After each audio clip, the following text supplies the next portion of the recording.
Hello everyone and welcome back to another video from Finance and Crypto Guy. In this video, I'm going to show you how to add Grammarly to your Google Docs application. So let's get started right away. First of all, just open up your web browser and then in the address bar type in grammarly.com and press enter. Now this will take you into the official website for Grammarly. Click on Get Grammarly, it's free. And now you can sign up to create a new account or log into your account if you already have one by clicking on I have an account. Now after filling up a short survey, make sure you select Google Docs and then click on the next button. Once you are signed up, you will find an option to add this to your Chrome browser.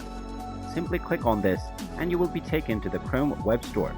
Simply click on the Add to Chrome button alongside Grammarly and then click on Add Extension, and this will install the Grammarly extension to your web browser.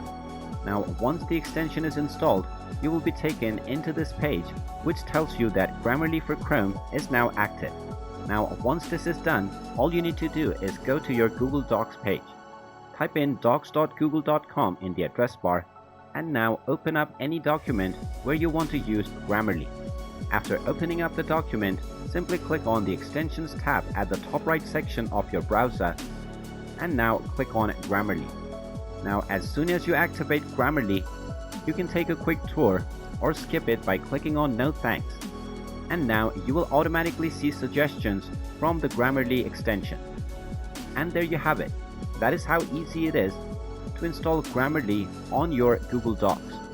If you find this video helpful, make sure you hit that like button and subscribe to our channel if you haven't done so already. Also ring that notification bell to never miss another update from us. Thank you for watching and I will see you again in the next video.